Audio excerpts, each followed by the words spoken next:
Get ready.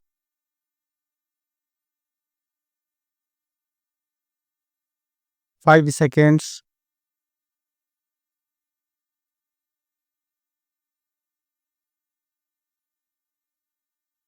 Now, coming back to the question of minorities, you will please find why this particular resolution has been so widely put in that it might include a religious minority as well, a linguistic minority as well, or an economic minority, as some honorable members rightly pointed out. Now, sir, a question arises whether there ought to be any such protection in so far as a particular type of minority is concerned. I shall deal with the question of minorities at some length, but you will please find, sir, what the honorable mover wants is that there ought to be a permanent minorities commission. It ought to be endowed with statutory powers. Therefore, sir, an attempt is being made for the first time by my honorable friend for driving a wedge between a community and a community. So far as the Constitution is concerned, as my honorable friend rightly pointed out, whenever the question of minority arises, we have to be extremely careful. The Constitution is a very sacred document which has embodied all the different aspects of the common question of India's nationality. India is one in spite of different types of languages and religions, but in the midst of all these diversities, we have to develop a common nationality. Therefore, whenever we consider the question of the development of the nation and the interest of the nation, you cannot afford to think in terms of either religion or of language. It is true, sir, that there are different religions.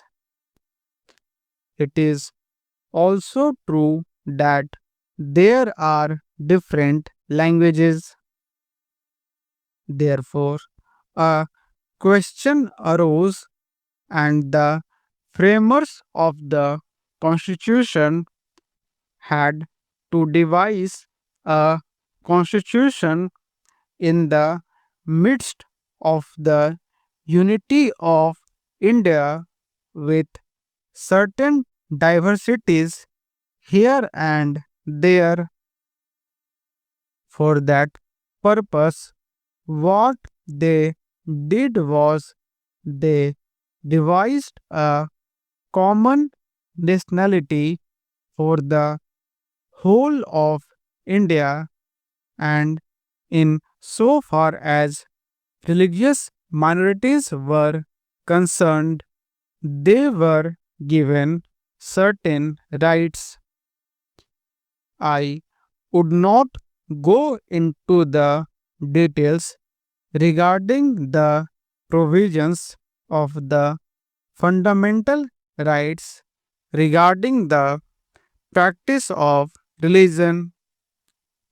Certain rights have been given to the religious minorities, and beyond that, it would not be proper to bring in the religious minorities for political rights.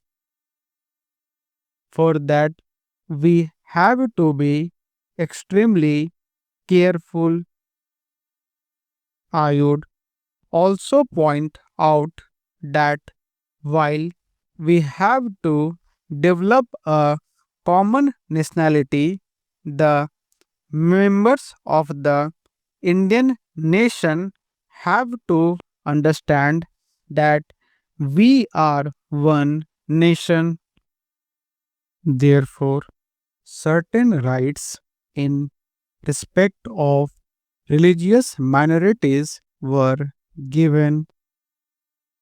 They were fundamental rights, and most of them are justiciable rights.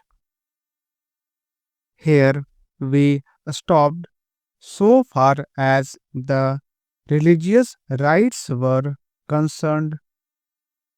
Then a question arose: what ought to be the attitude of not only the government but the society regarding the languages?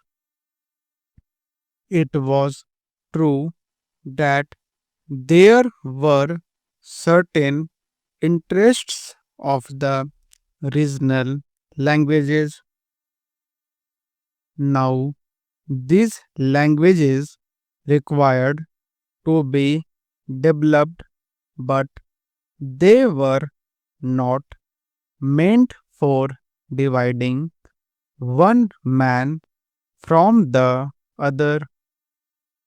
So, in 1956, when the states were formed to a certain extent on the basis of language, what was done was not to have a state with cent% people belonging to the regional language, because they were bound to be people belonging to different languages.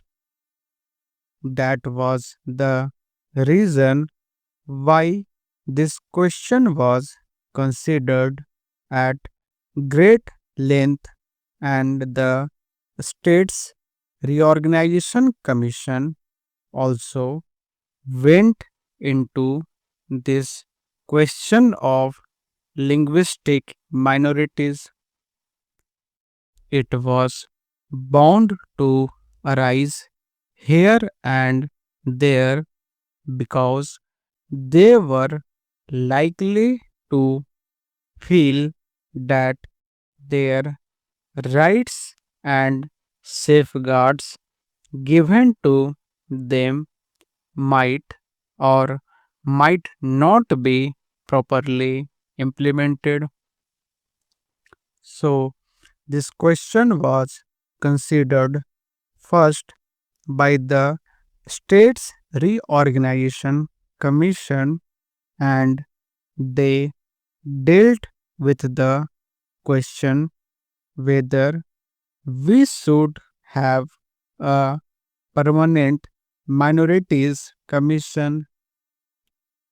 They went into it very carefully and shrewdly.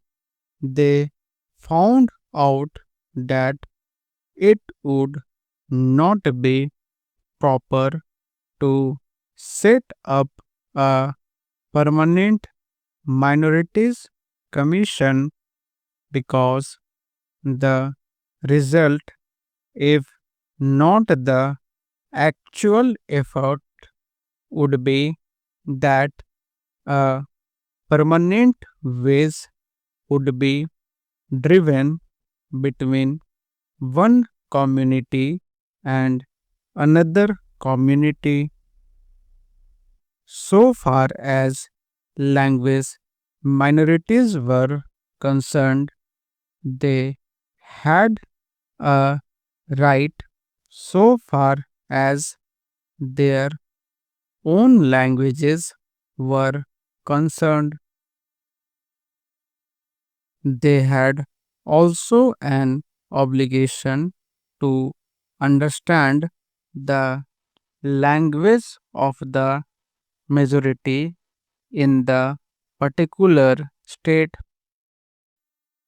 It is only by thus coming together that the members of the two language groups would come together and would harmoniously develop, but it was found at the time when the States Reorganization Commission had to consider this, that some machinery should be devised for safeguarding the rights of linguistic minorities only, and after full consideration, what was considered was that